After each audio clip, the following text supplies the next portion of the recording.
ini Pak Redi bisa hadir dalam aktivitas bersilaturahim saja ya, Bu Susan. Jadi kalau sedikit Betul. bercerita, sebenarnya Bu Susan ini juga salah satu guru saya yang terbaik ya di pendidikan anak usia dini. Jadi alhamdulillah hari ini saya bisa diberikan kesempatan untuk berbincang, berbagi pengalaman bersama teman-teman semua, guru ataupun calon guru pendidikan anak usia dini. Nah, sebelum mungkin saya mulai kan tidak ada salahnya kita berkenalan terlebih dahulu mungkin ya, Bu Susan. Takutnya bertanya-tanya ini bapak-bapak satu ini teh Ya, siapa? silakan Pak Redi. Ya, jadi saya mohon izin untuk share screen. Sebentar. Oke, bagaimana sudah terlihat teman-teman semua? Oke, sudah Pak Redi. Sudah ya. Sudah, Pak. Oke, kalau berbicara tentang pendidikan anak usia dini, Pak Redi juga sebenarnya salah satu pengajar di PAUD juga. Jadi kalau ditanya Pak Redi pekerjaannya sebenarnya apa gitu ya.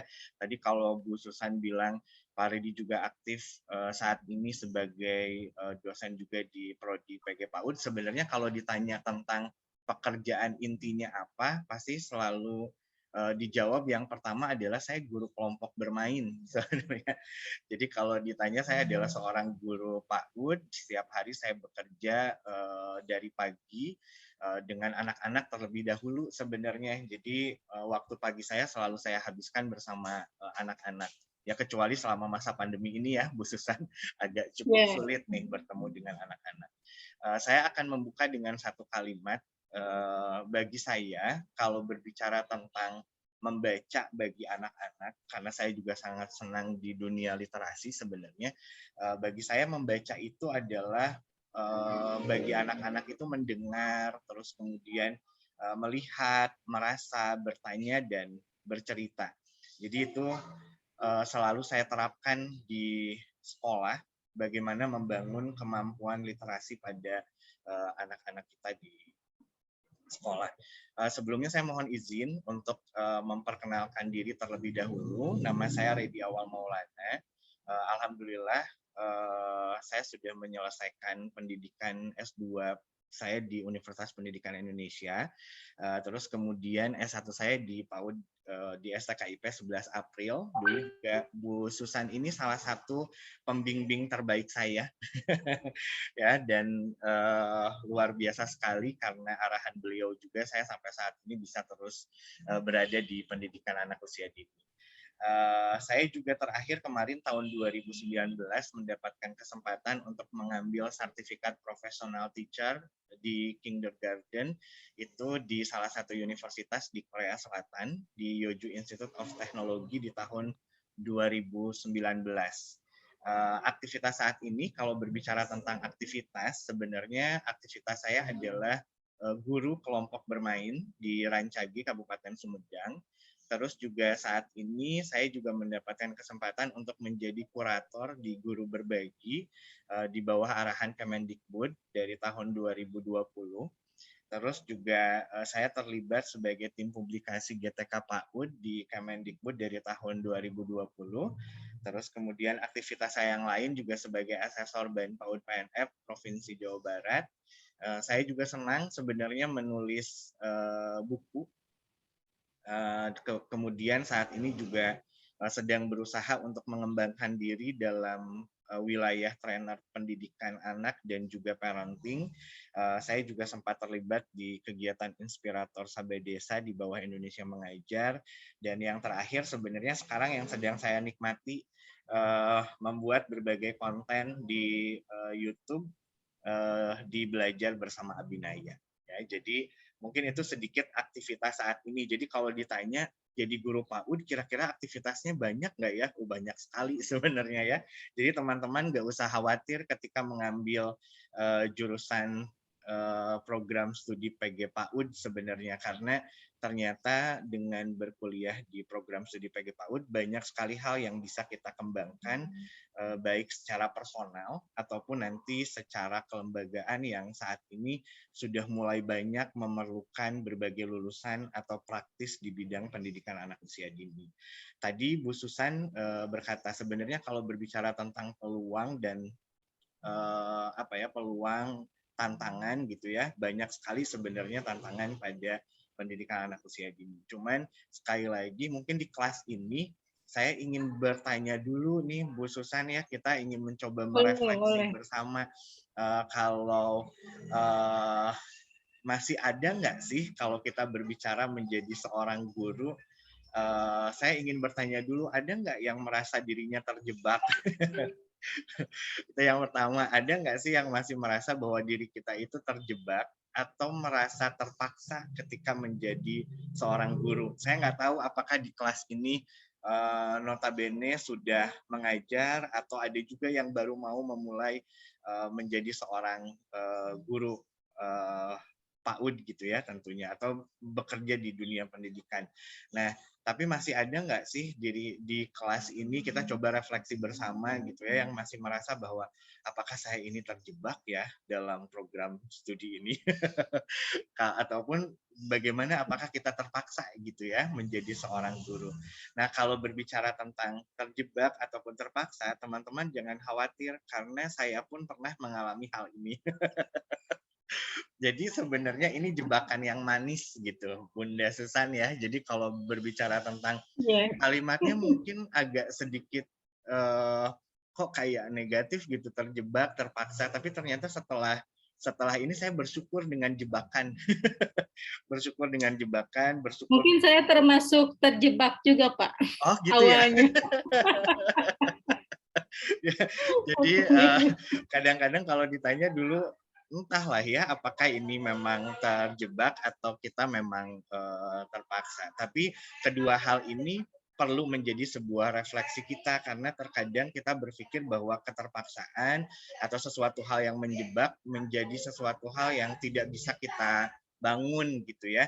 Tapi ternyata dengan kata terjebak atau kata terpaksa ternyata itu banyak mengajarkan saya terutama dalam bidang pendidikan PAUD tentunya gitu ya. Jadi nanti teman-teman kalau yang masih merasa ini tidak perlu khawatir sebenarnya. Kadang-kadang dunia ini memang menjebak ya, Bu Susan.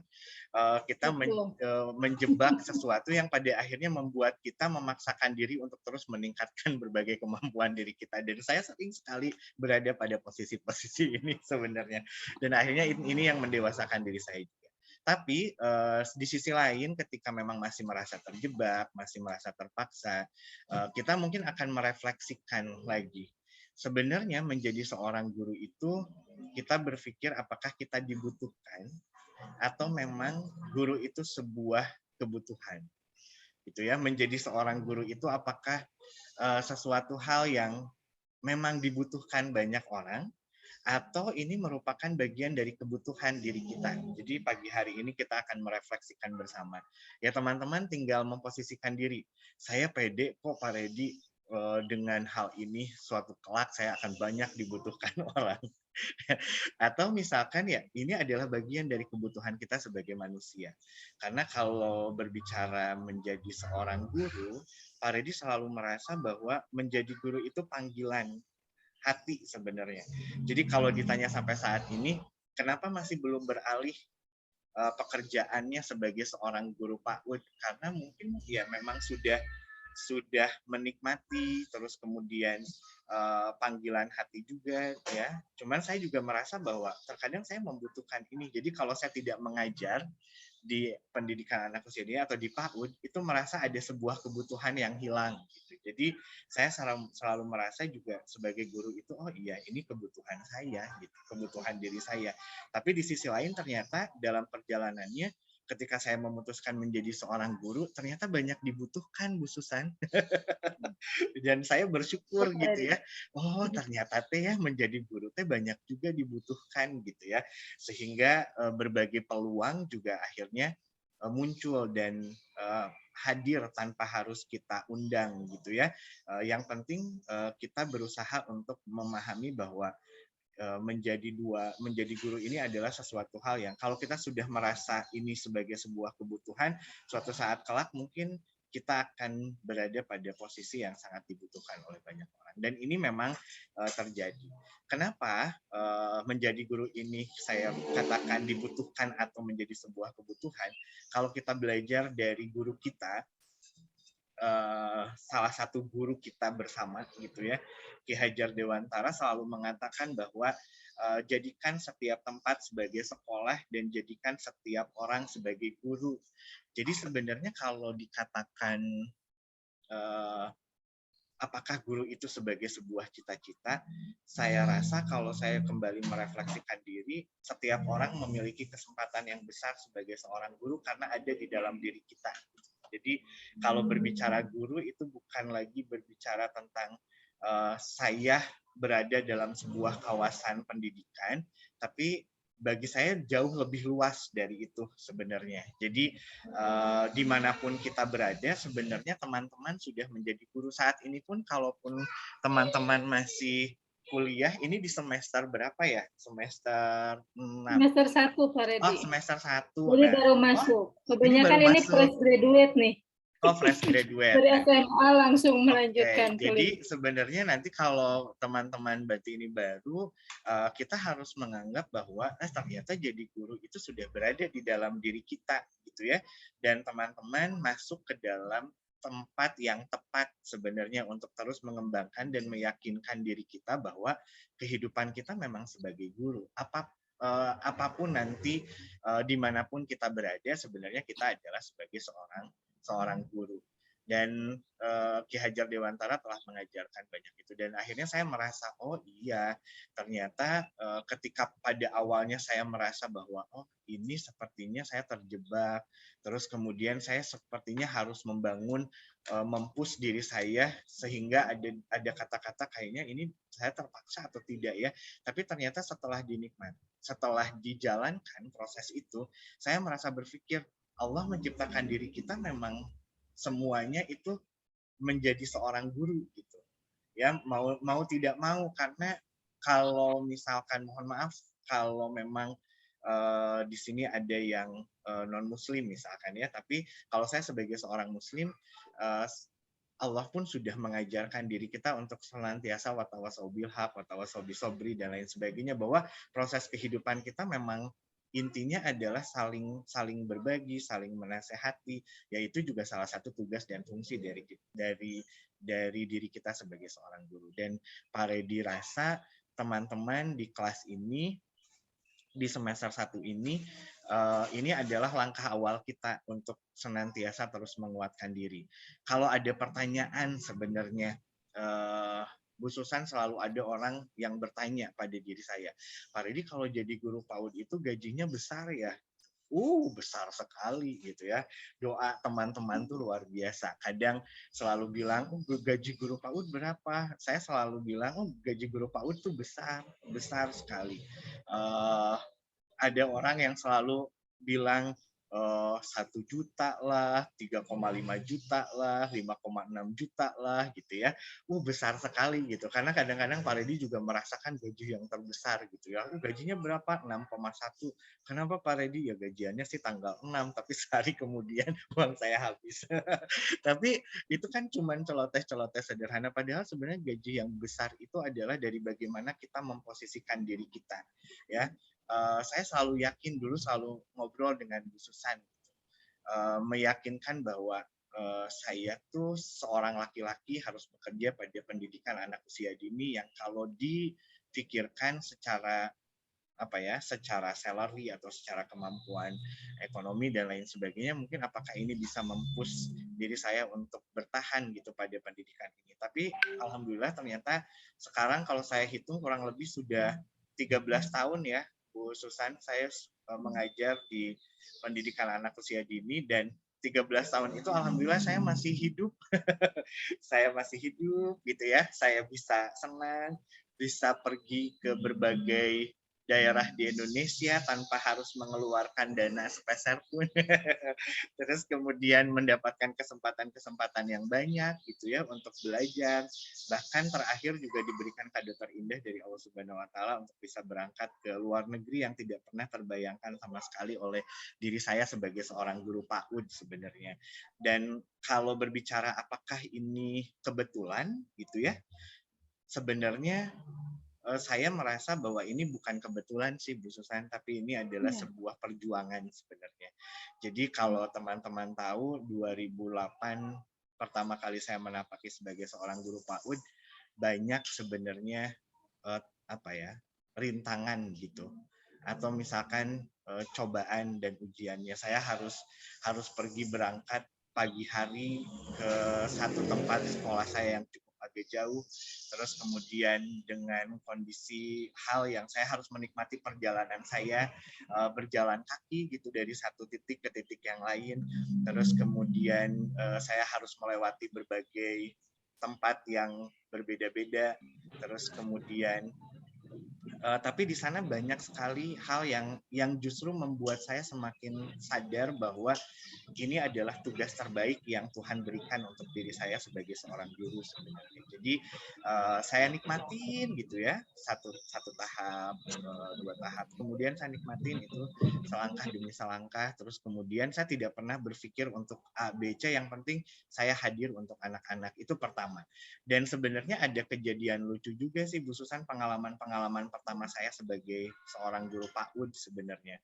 Jadi karena saya dulunya memang belum, basically saya senang mengajar teman-teman sebenarnya ya, tapi saya tidak pernah terfikirkan untuk mengajar anak-anak usia dini pada awalnya. Karena saya berpikir, ya saya nggak tahu, cuman Allah mempertemukan saya dengan seseorang dan ini kejadiannya juga nggak tahu apakah tiba-tiba atau sudah direncanakan oleh Allah gitu ya. Saya bertemu dengan seseorang di dalam bis yang kemudian orang itu curhat. Duh saya tuh ngajar Pak, tapi saya bingung karena muridnya tuh wah gila-gila, saya sampai dikunci di dalam kamar mandi sama murid saya. Terus kemudian wah nyerita dengan banyak hal. Saya jadi penasaran, ini sekolah macam apa ada murid-murid kayak gitu ya, sampai sampai katanya berani ginilah ke ibu gurunya, terus kemudian dan lain sebagainya. Saya sebenarnya sudah merasa putus asa untuk mengajar sebagai seorang guru PAUD gitu. Terus saya bilang PAUD apa? Karena dulu kan nggak pernah ini ya, padahal sebenarnya mau taman kanak-kanak, kelompok bermain, itu semuanya ternyata jenis layanan PAUD gitu. Cuman yang saya tahu pada waktu itu adalah taman kanak-kanak. Terus kemudian, iya itu sekolah taman kanak-kanak seperti itu. Akhirnya saya malahan jadi menawarkan diri Bu Susan tanpa nggak tahu itu saya nggak sadar. Boleh nggak kalau diajakin saya ke sekolah itu? Terus kemudian boleh nggak saya coba mengajar di sana? Sepertinya padahal itu saya baru kenal 1 hari Bu Susan dengan orang di dalam bis itu, tapi merasa bahwa ini nggak tahu kebetulan, gitu enggak gitu ya, cuman ya sudahlah saya coba nikmati. Ternyata memang iya, pertama kali masuk ke dalam kelas, wah ini anak-anaknya luar biasa, bahasa-bahasanya keren-keren gitu ya, ada kancing yang dicoplokin dan lain sebagainya. Ini anak-anak siapa sebenarnya? Wah, tapi akhirnya saya berpikir bahwa kayaknya saya dihadirkan ke sini untuk menjawab berbagai tantangan ini gitu ya. Akhirnya saya memutuskan dan meninggalkan pekerjaan saya sebelumnya gitu. Jadi oke saya mau mengajar di taman kanak-kanak ini gitu, dan akhirnya pemilik sekolah memberikan kesempatan saya untuk uji coba pada waktu itu selama 2 bulan pertama. Tapi sebenarnya bukan uji coba Bu Susan, karena saya masih ingat Bunda Yani namanya. Beliau itu bukan uji coba tapi memberikan segala tanggung jawab secara penuh, sampai kunci sekolahnya dikasihin ke saya. Pokoknya saya urusin aja lah Pak Redi ini sekolah teh gitu, dan saya masih ingat gitu, siswanya kebetulan tidak terlalu banyak pada waktu itu karena juga sudah merasa ini, tapi dari sana saya belajar. Saya banyak belajar dari anak-anak yang ternyata saya menganggap anak-anak itu sepertinya tidak bisa apa-apa. Ternyata saya banyak belajar dari anak-anak. Nanti teman-teman akan merasakan banyak kebahagiaan ketika belajar bersama anak-anak. Saya banyak sekali belajar. Dulu saya nggak pernah bernyanyi, Bu Susan. Saya nggak bisa nyiptain lagu dulu. Tapi karena saya mengajar di taman kanak-kanak, ya kalau tadi kalimatnya adalah ini mungkin dipaksa atau dijebak gitu ya. Tuhan menjebak saya. Jadi kalau misalkan ini adalah bagian ini, akhirnya saya belajar tiap hari saya mikirin selama perjalanan lagu apa yang mau saya kasih ke anak-anak, eh, pelajaran apa yang mau saya kasih ke anak-anak dan lain sebagainya. Dan saya nggak pernah tahu tentang pendidikan anak usia dini pada waktu itu. Tapi saya coba belajar dari mereka. Sampai ada anak yang bilang, Bu Susan, Pak Redi kalau ngajar TKT nyanyi. Ada anak kecil bilang ke saya, Pak Redi kalau ngajar teh harusnya nyanyi, baris teh harusnya nyanyi. Cuman kan saya nggak tahu ya bagaimana pada awal mulai saya mengajar nyanyi kayak apa gitu ya. Akhirnya saya diajarkan sama satu anak perempuan di sekolah itu yang sekarang anaknya sudah kelas 3 SMA khususan. Jadi dan saya masih selalu bertemu dengan anak itu karena bagi saya dia inspirasi juga bagi hidup saya gitu. Jadi anak kecil itu selalu mengajarkan saya banyak hal. Jadi setiap pagi saya selalu dibantu ya oleh anak perempuan itu untuk bernyanyi. Jadi saya selalu ini dan dia adalah tumpuan saya ketika saya buat lagu baru khususan karena dia yang selalu mengingat lagu-lagu saya gitu. Jadi kalau besok ada anak yang nanya Pak Redi mau lagu yang kemarin, alah yang mana ya? Saya lupa lagi nadanya. Tapi untungnya dibantu oleh anak-anak dan ini memang mengindikasikan bahwa anak usia dini ini luar biasa Bu Susan. Nah, di sini saya merasakan bahwa banyak keajaiban. Di sana saya meyakini orang tua saya bilang, jangan menyerah dengan hal ini. Tanam saja apa yang ingin kamu tanam saat ini. Gitu. Jadi akhirnya saya berpikir, oh ya, saya harus coba menggambarkan ya udah saya akan tanam sekarang. Akhirnya saya tanamlah benih itu gitu ya, benih harapan, benih keinginan saya, benih cita-cita saya, benih hal yang selalu saya impikan saya tanam tuh ketika saya mulai melangkahkan kaki saya sebagai seorang guru PAUD gitu. Saya pokoknya saya berusaha selama menanam itu saya siram dengan baik, saya jaga dengan baik, saya latih itu dan saya tumbuhkan dan lain sebagainya dan akhirnya Allah Subhanahu wa taala menjawab pertanyaan saya pertama kali di tahun 2014 khususan. Jadi 2014 itu ada kesempatan mengikuti ajang guru berprestasi pada waktu itu. Jadi salah satu ajang GTK PAUD Dikmas berprestasi, tapi ternyata Allah mengajarkan satu hal khususan. Jadi pada waktu 2014 itu saya diajarkan untuk menerima sebuah harapan besar yang tiba-tiba harus hilang dalam satu hari. Jadi pada waktu 2014 itu saya sudah mendapatkan informasi bahwa saya akan berangkat ke nasional pada waktu itu yang tingkat nasionalnya akan diadakan di Kota Bandung pada waktu itu. Tapi ternyata Allah berkata lain. Jadi pas ketika pengumuman diumumkan, ternyata posisi saya tidak berangkat ke nasional. Saya hanya di posisi kedua pada waktu itu di Provinsi Jawa Barat di tahun 2014. Sempat merasa diri ini, kenapa Allah mencoba untuk membuat hati saya merasa sedikit hancur pada waktu itu. Ya udahlah, nanti mah nggak usah lagi deh ikutan kayak gini. Udah mah capek gitu ya. Udah ini itu sempat terbersit khususan pada waktu itu saya. Jadi 2014 perasaan saya sudah menyiapkan si cepot ini dengan sangat luar biasa gitu dalam proses perjalanan karir saya sebagai seorang guru PAUD. Tapi ternyata harapan itu sirna dalam satu malam yang awalnya sudah euforia gitu, terus tiba-tiba Allah membalikkan itu. Ternyata di sana Allah mengajarkan saya untuk kembali kuat sebagai seorang guru gitu. Enggak deh kalau saya berpikir ini adalah kesempatan terakhir saya, justru saya berpikir berbeda. Khususan saya berpikir bahwa ini adalah kesempatan saya untuk lebih baik. 2015 saya pernah menarik nafas, ayo Pak Redi ikutan lagi gitu. Enggak deh, tahun ini saya nggak akan ikutan. Tapi sebenarnya bukan tidak ikut karena saya tidak mau untuk bertanding kembali pada waktu itu. Tapi saya memikirkan apa yang harus saya berikan lagi untuk anak-anak Indonesia gitu. Karya apa yang harus saya keluarkan. Dan akhirnya tahun 2016 saya menerima kembali tawaran itu. Karena tawaran itu selalu muncul lagi. Pak Redi mau ikut lagi, kegiatan lomba ini akhirnya saya mikir kok ini kesempatan datang lagi gitu. Kayaknya Allah tuh mendorong, jangan diem, maju gitu. Akhirnya oke lah kalau gitu mah 2016 saya terima lagi tantangan itu. Terus kemudian saya buat satu karakter namanya Pak Kumis. Terus kemudian saya bikin sebuah media bermain namanya Lacik pada waktu itu, jadi latihan anak cerdas, inovatif dan kreatif.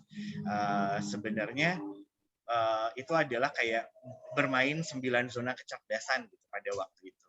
Dan tampil kembali tahun 2016, saya sudah lebih legowo, khususnya pada waktu itu nggak pernah ada target apakah saya harus menang atau tidak. Saya sudah memberikan, ya Allah sudahlah, yang penting saya berkarya, masih terus bisa memberikan berbagai hal pada teman-teman saya yang lain gitu. Cuman ya Allah ternyata berkata lain. Ternyata 2016 saya mendapatkan juara 1 di tingkat provinsi Jawa Barat dan tingkat nasional di Palu, Sulawesi Tengah di Sulawesi Tengah Palu pokoknya ya, di daerah Palu. Dan ini adalah kesempatan saya naik pesawat terbang pertama kali. Jadi lucunya saya sebagai guru PAUD tuh pernah membayangkan saya pengen naik pesawat terbang gitu ya Bu Susan, tapi dari mana atuh ya gitu, nggak pernah tercapai, tapi saya itu mimpikan gitu. Saya tuh pengen sekali-kali naik transportasi itu, pengen naik pesawat terbang, dan ke Palu itu adalah naik pesawat terbang pertama kali saya tanpa saya harus mengeluarkan beban biaya sebenarnya. Ya, dan ini luar biasa sekali gitu ya. Nah, teman-teman, itu mungkin sedikit ya. Ini sudah mulai mau berakhir kembali nih 10 menitnya, tapi mudah-mudahan ini menjadi pembuka awal buat teman-teman nanti bisa berdiskusi bersama. Tidak ada yang mudah dalam perjuangan ini, tapi mudah-mudahan ini bisa menjadi gambaran yang terbaik.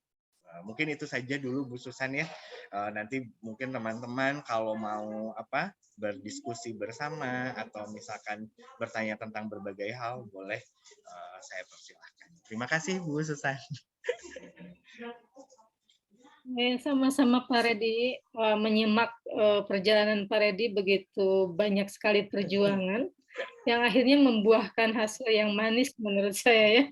Karena tidak ada ini ya, proses tidak pernah mengkhianati hasil gitu ya. Benar, yakin sekali. Sehingga kalau kita menikmati prosesnya dengan sungguh-sungguh, dengan ketekunan yang luar biasa gitu ya, dan kesabaran gitu. Ternyata dengan begitu Pak Redi mendapatkan hal-hal yang tidak terduga gitu ya. Bisa jalan-jalan ke berbagai kota di Indonesia, bahkan bisa short course di Korea, itu belum diceritakan ya. Oh nanti iya teman-teman benar. Nanti setelah 2016. Setelah 2016 bisa jalan-jalan ke Korea gitu. Saya kira itu hasil dari ketekunan Pak Redi, kesabaran, juga selalu ingin tadi ya memberikan pembelajaran apa sih yang bisa saya berikan kepada anak-anak. Tadi ada kata-kata Pak Redi yang perlu dikutip nih, saya hadir untuk anak-anak gitu ya. Dan itu luar biasa. Nah ini kesempatan yang bagus, dan saya kira ini bisa menjadi inspirasi untuk mahasiswa di awal semester. Ini mahasiswa yang menurut saya cukup semangat dalam mengikuti perkuliahan dan semangat juga untuk menjadi seorang guru PAUD. Kita akan buka sesi tanya jawab ya Pak Redi. Oke teman-teman, bagaimana tanggapannya setelah mendengarkan tadi kisah dari Pak Redi? Boleh menanggapi ya. Kalau udah ada yang raise hand tuh. Boleh, mangga, silakan. Teh Rita, ya silakan Teh Rita. Izin memperkenalkan, ini Pak Redi, nama saya Rita Febianti. Sedikit Teh